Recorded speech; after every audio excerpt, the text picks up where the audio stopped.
Praise the Lord. जय मसीह की मन्ना आत्मिक आहार में आप सबों का स्वागत है। आज के वीडियो का शीर्षक है द वाइन ऑफ अडल्ट्री, व्यभिचार की मदिरा। क्या कलीसियाओं से मिलने वाली आत्मिक शिक्षाएं परमेश्वर से हैं? क्या शैतान भी आत्मिक शिक्षा दे सकता है? व्यभिचार की मदिरा आज के विश्वासियों को किस तरह प्रभावित कर रही है? कलीसियाओं में इतने साल रहने के बाद क्या आप परख कर सकते हैं कि कौन सा परमेश्वर की ओर से है या कौन सी शिक्षा शैतान से है? जो कुछ अच्छा दिखता है, क्या वो सचमुच आत्मिक रूप से लाभकारी होता है?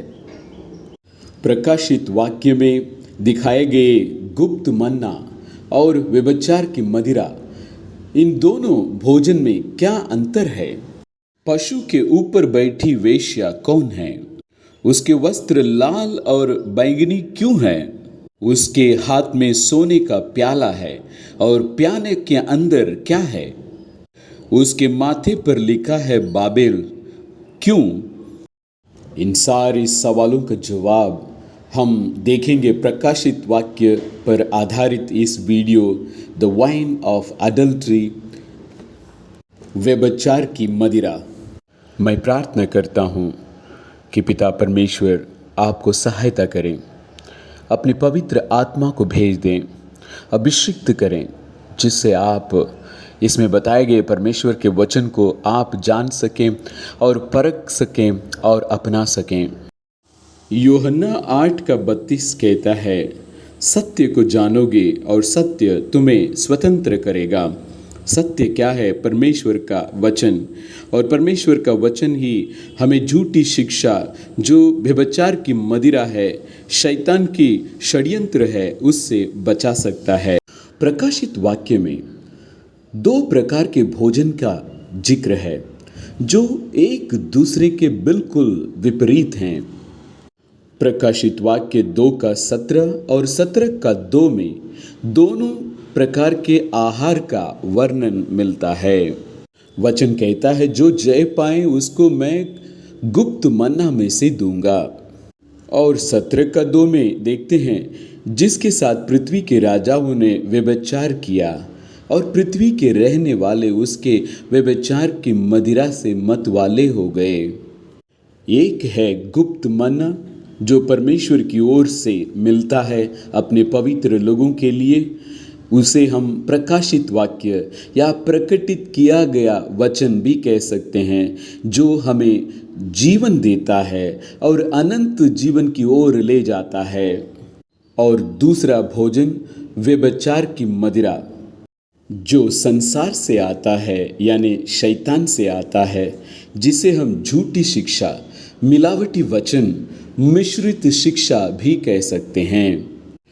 यह वो भोजन है जो आत्मा को गुमराह करता है और विनाश की ओर ले जाता है।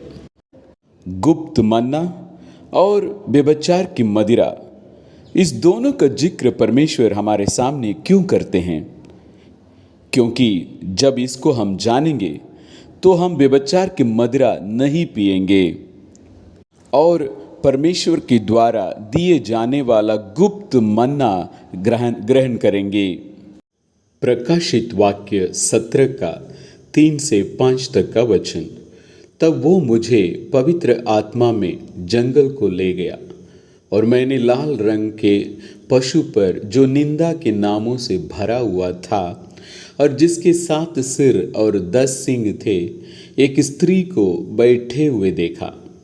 यह स्त्री बैंगनी और लाल रंग के कपड़े पहनी थी और सोने और बहुमूल्य मणियां और मोतियों से सजी हुई थी, और उसके हाथ में एक सोने का कटोरा था जो घृणित वस्तुओं से और उसके व्यभिचार के अशुद्ध वस्तुओं से भरा हुआ था।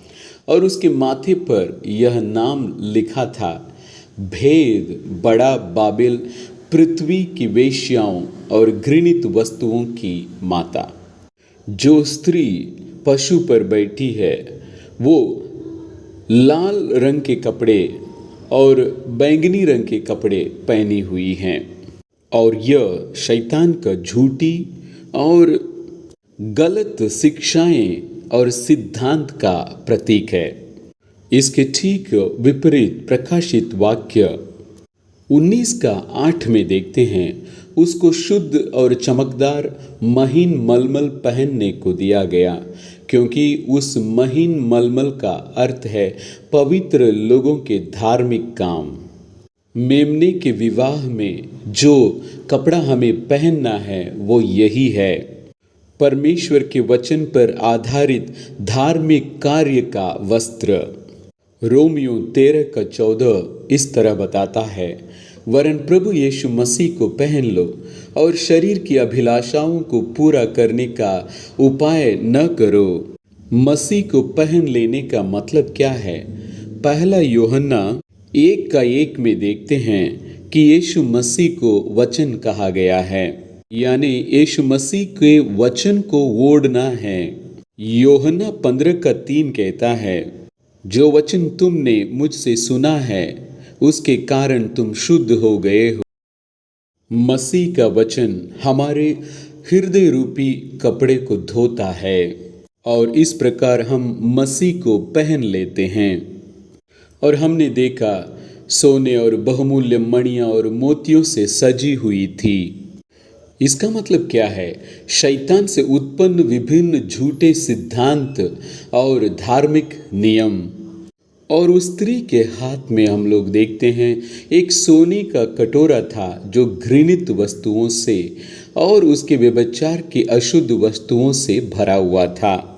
सोना आकर्षक होता है, हमारी आंखों को भाता है, लेकिन उसके अंदर क्या है? घृणित वस्तुओं और व्यभिचार के अशुद्ध वस्तुओं से भरा हुआ।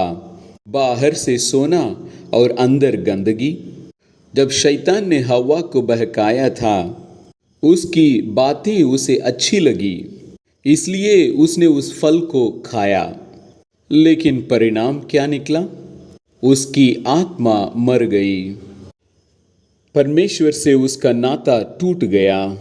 उसी प्रकार ये सोने का कटोरा जो है, बाइबल कमेंट्रीज हैं जो मनुष्यों की काल्पनिक है, वे परमेश्वर के वचन को लेते हैं और उसके साथ अपनी कल्पनाओं को, मानव व्याख्या को मिला देते हैं और यह देखने को अच्छा लगता है, लेकिन यह परमेश्वर से नहीं है।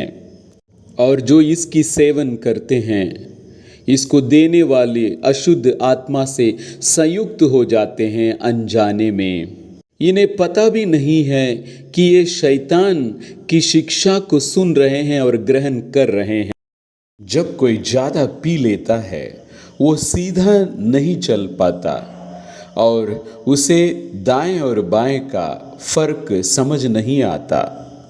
उसी प्रकार कलीसिया के लोग शैतान की झूठी शिक्षा, जो व्यभिचार की मदिरा कहलाता है, उसको इतना पिए हैं कि उन्हें सही शिक्षा भी गलत लगने लगता है और झूठ सच लगता है और सच झूठ लगता है।